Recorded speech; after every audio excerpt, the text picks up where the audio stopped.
Hello everyone, this is Orlando from A Collector's Dream. Today I want to share some cards that I have from the 1957 set. And 1957 was really one of the important years that Topps had, because at this point they were already, basically the only card company left. They had bought out Bowman. And, they looked back and they saw that the 53 Bowman was really one of the most beautiful sets out there. And up until this year, Topps had not really done complete photos, real photos, real action shots and real pictures in their cards. Most of them were just drawings or just a headshot or things like that. So they kind of went the way of the Bowman 53 and tried to do their design the same way. The only thing they did was they did put the name and the team and the position that the player played there. But basically it was just one of these cards that was just one of these sets that was a groundbreaking set. And then what they also did was they went ahead and reduced the size of the cards, whether it was to save paper and printing costs or whatever it was.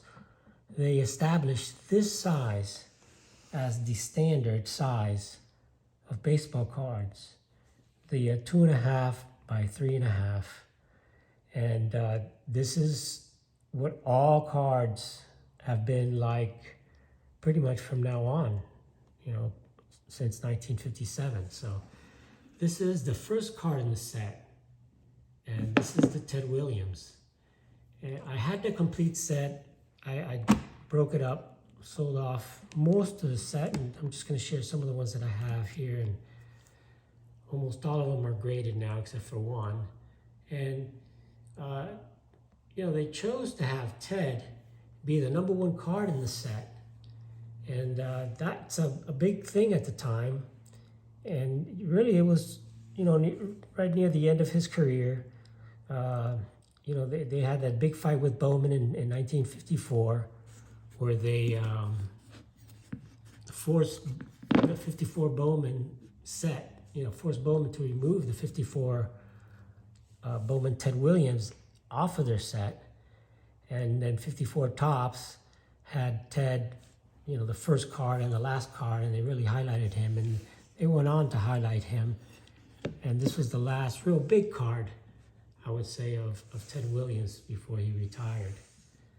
And so they made him the #1 card. So that's the #1 card to Ted Williams. The #2 card is the Yogi Berra. And, there's a lot of stars in this set. And, Yogi's just one of them. What's missing from the set is that there is no Jackie Robinson. And that's kind of a bummer, I guess. But, overall, this set was a big, important set, establishing the new size of the cards and kind of the new look of what cards were going to be like in the future. And here's card number 10, and that's the Willie Mays card. And you see, it's just a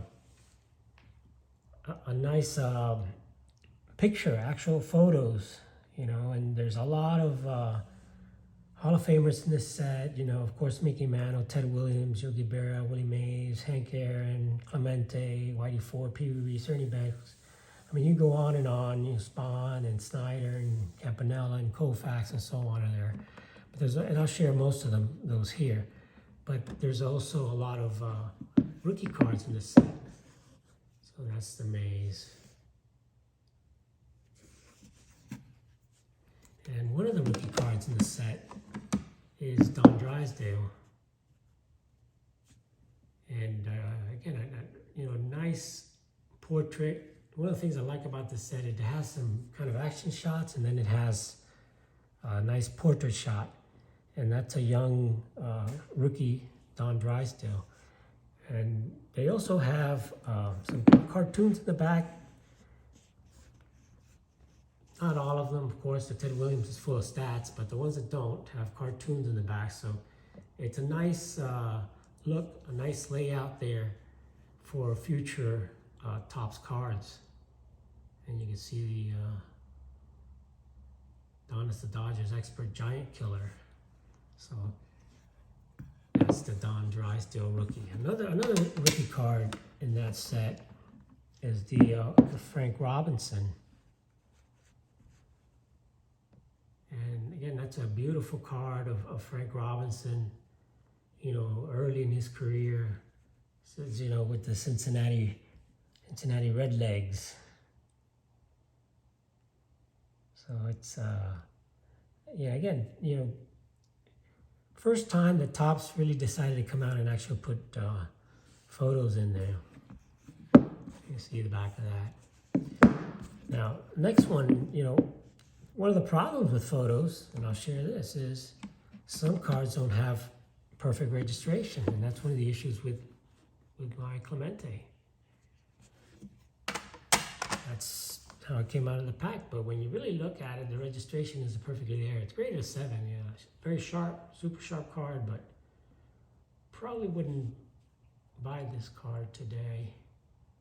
I know I wouldn't. So a little bit off register, not as sharp image as I would like to see in these cards. So that's one of the drawbacks with the photos. But, you know, they're just a great picture. Here's one of the top cards in the set, the Mantle.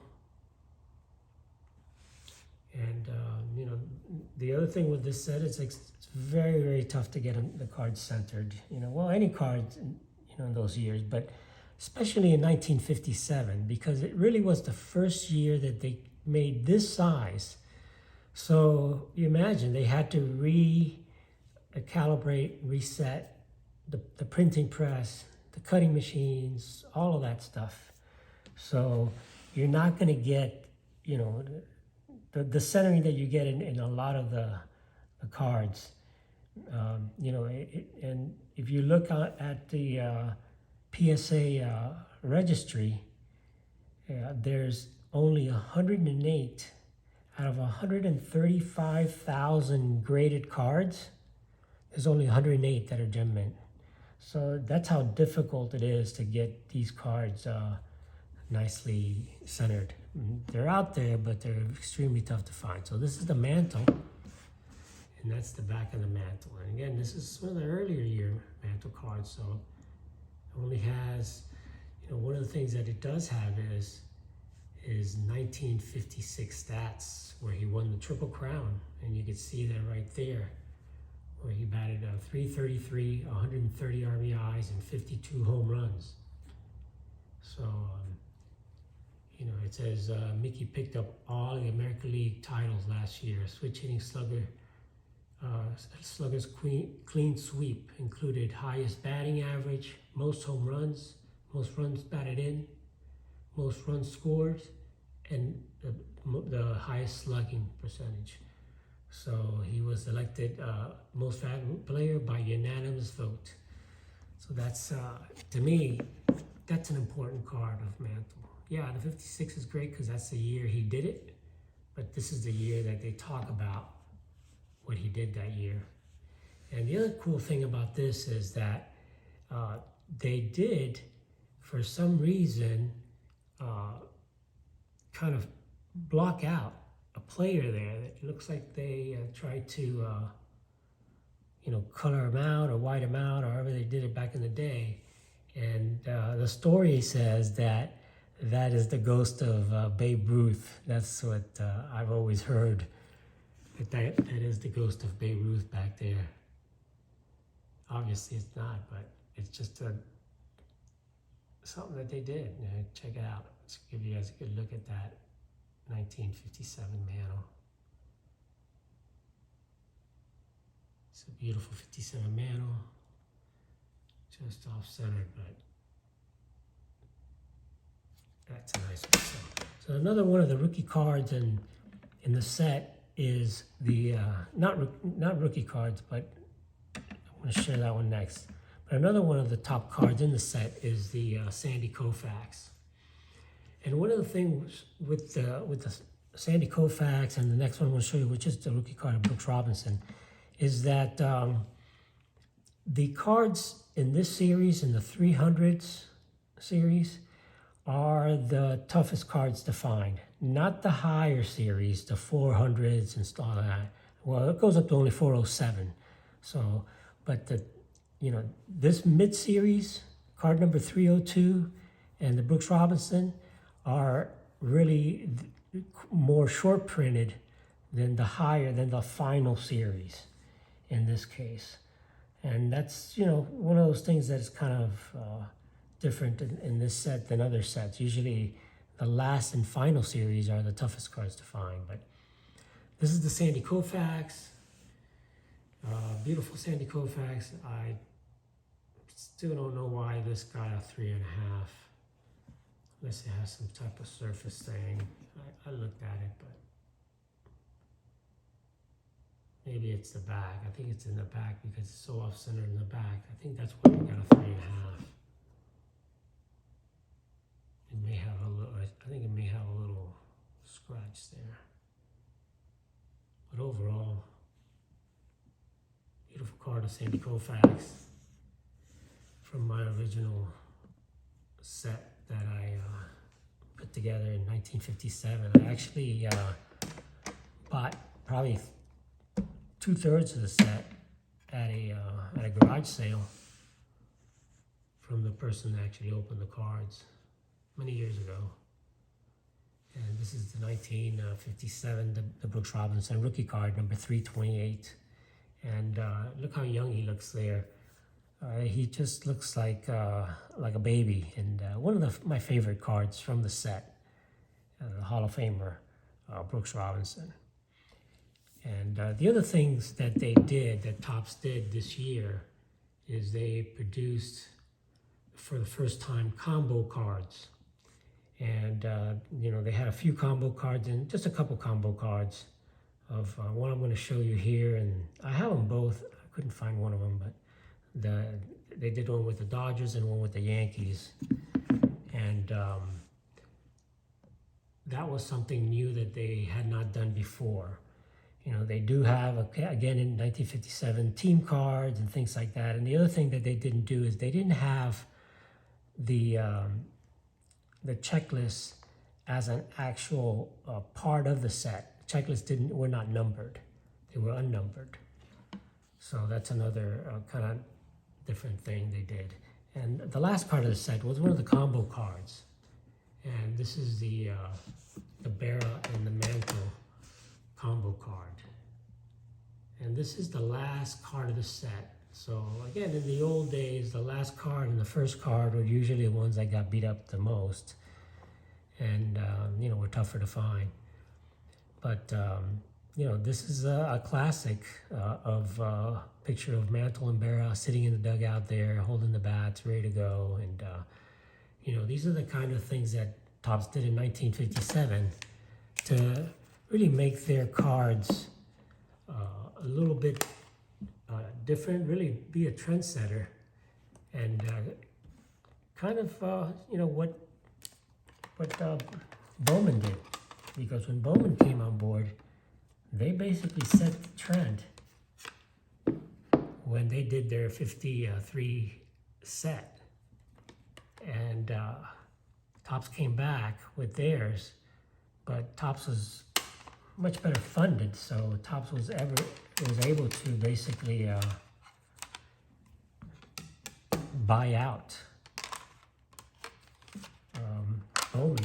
And then they basically they stole this this look from them. They stole the look. They decided that they were going to go ahead and do a similar set to the 53 Bowman, and that's what they came up with.